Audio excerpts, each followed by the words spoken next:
হাঁহৰ মাংস কাৰ কাৰ প্ৰিয় বাৰু? মোৰ কিন্তু মাংস বুলি ক'লে সদায় হাঁহৰ মাংসটো একেবাৰে বহুত বেছি প্ৰিয় হয়। চ' মোৰ আজি হাঁহৰ মাংস খাব মন গ'ল, ভাবিলোঁ আপোনালোকৰ লগতো শ্বেয়াৰ কৰোঁ। আৰু একেবাৰে সাধাৰণভাৱে ঘৰত যোনখিনি বস্তু থাকে সেইখিনি দিয়ে মই বনাম বুলি ভাবিছোঁ। আৰু আপোনালোকেও চাই থাকক মই আজি হাঁহৰ মাংস কেনেকৈ বনাই খাওঁ।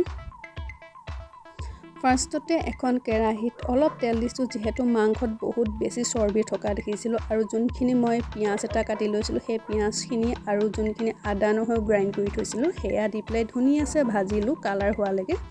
তাৰ পাছত এইখিনি মাংসখিনি মই দি দিলোঁ।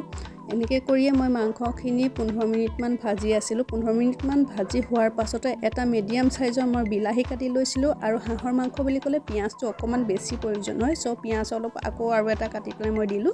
চ' এনেকৈ কৰিয়ে এতিয়া মই ভাজি থাকিম লাহে লাহে গেছটো চিম কৰি পেলাই।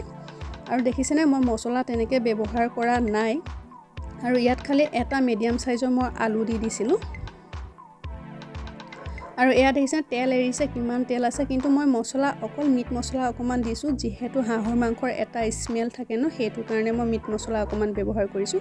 আৰু এয়া মই এনেকৈ কৰিয়ে 45 মিনিটমান লাহে লাহে ভাজি আছিলোঁ। তো এনেকৈ কৰি খাওঁ বুলি ক'লেও খাব পাৰে, কিন্তু যিহেতু মই ভাতৰ লগত খাম চ' অকণমান পানী এড কৰি পেলাই মই গ্ৰেভি বনাই দিলোঁ। দেখিছেনে কালাৰটো কিন্তু বহুত ধুনীয়া হৈছে। আৰু এইফালে মোৰ মাংস ৰেডি হৈ গ'ল। আৰু এইফালে মই ভাত খাবলৈ মোৰ কাঁহীখন লৈ ল'লোঁ। ইয়াতে মাংস লৈ লৈছোঁ। আৰু যিহেতু মাংস থাকিলে মই বাকী দাইল চব্জি একো খাই ভাল নাপাওঁ, তো এইফালে মোৰ কাঁহীখনত ধুনীয়াছে ভাত মাংস আৰু অকণমান চালাড লৈ লৈছোঁ। আৰু এনেকৈ সাধাৰণভাৱে মাংস বনাই কোনে কোনে ভাল পায় বা কোনে কোনে খাই জনাব, কাৰণ মা মছলা সদায় খাই থাকিব মন নাযায়, এনেকৈও খাব মন যায়। আৰু মই বনালেতো মাংস বেয়া নহয় বাৰু, যোনে খাইছে গম পাব।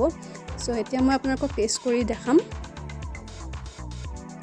সঁচাকৈ ধুনীয়া হৈছিলে, চবেই ভাল পাইছিলে, বায়েও ভাল পাইছিলে। তো একদম টেষ্টি হৈছিলে খাবলৈ। আৰু এতিয়া মই ধুনীয়াছে ভাতকেইটা খাই লওঁ। আজিলৈ আহিলোঁ। Okay, bye bye.